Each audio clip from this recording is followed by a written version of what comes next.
जय हिंद दोस्तों, मैं सेबी पंजीकृत सलाहकार नहीं हूं। यह वीडियो केवल शैक्षिक और सूचनात्मक उद्देश्य के लिए बनाई गई है। भाई, बात करेंगे रामा स्टील ट्यूब लिमिटेड के बारे में। 5 रुपये 40 पैसे पे शेयर ट्रेड कर रहा है। 4% की बढ़त देखने के लिए मिल रही है। लेकिन जब ही कंपनी में थोड़ी सी बढ़त आती है भाई, कोई ना कोई निगेटिव खबर आ जाती है इसमें, ठीक है ना। अब ये मेरे साइड से नहीं है, मैं केवल आप लोगों को अपडेट दे रहा हूँ, ठीक है ना। पीछे की अगर आप लोग मेरी वीडियो देखे होंगे तो मैं आप लोगों को बताया था लगभग 1 अप्रैल के आसपास कि शेयर जो है वो लॉन्ग टर्म के LTASM स्टेज 1 में शामिल हो चुका है। अभी 3 महीने बाद इसका डेट आने वाला था बाहर निकलने का, लेकिन उसके पहले ही इस स्थिति में शेयर पहुंच चुका है कि अब इसका स्टेज जो है 1 से बढ़ा के अब 2 कर दिया गया है। ये अपडेट यहाँ पे आया है। हालांकि मैं यहाँ पे दिखा दूं, यहाँ पे देखिए, आप लोग चेक कर सकते हैं। LTASM स्टेज यहाँ पे 1 था तो अब 2 हो चुका है, ठीक है ना। और कल इसमें सर्किट भी लग रहा था कई बार, तो इसका सर्किट लिमिट भी 5% यहाँ पे है, पहले से ही है। अब ये तो नहीं घटा है।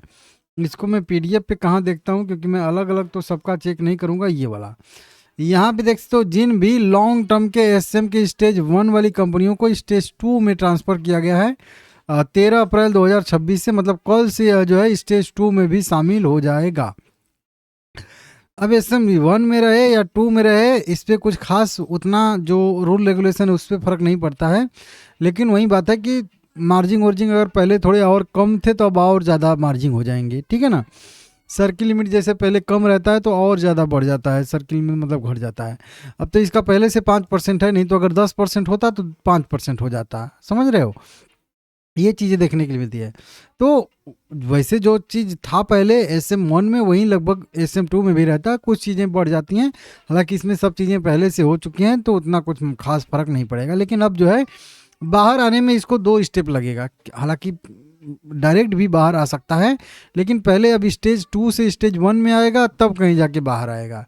पहले शायद सीधा सीधा स्टेज 1 से बाहर आ जाता।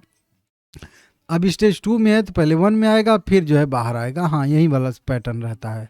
तो उसको टाइम लगेगा, मतलब पहले स्टेज 1 में आना पड़ेगा, फिर 0 में आना पड़ेगा या बाहर आना पड़ेगा। तो ये और थोड़ी सी दिक्कतें होंगी, मतलब और ज़्यादा दिन कम से कम कह लीजिए कि इसमें SM की लिस्ट में रहेगा ये, ऐसा यहाँ पे मतलब हो गया है। तो देख लीजिएगा, शेयर ठीक है, लेकिन फिलहाल में इसका कुछ फंडामेंटल में गड़बड़ी हुई है। कह लीजिए कि रेवेन्यू थोड़ी सी घटी है, खर्चा भी ठीक ठाक है, लेकिन मार्जिन वार्जिन थोड़ा सा बढ़ा है, लेकिन पहले जितना मार्जिन नहीं है 6% 7% का।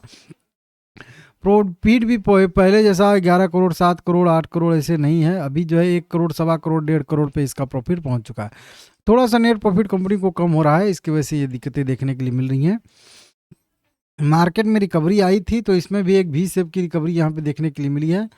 5 रुपये 40 पैसे ये इसका रेजिस्टेंस है। अगर इसके ऊपर जाके सस्टेन करता है तो अगला रेजिस्टेंस इसका 7 रुपये तक हो सकता है, या फिर 7 रुपये तक भी इसमें जो है रिकवरी आ सकती है। इसको देख लीजिएगा। बाकी मेरा भी कुछ भी यहाँ पे नहीं रहेगा, ठीक है ना।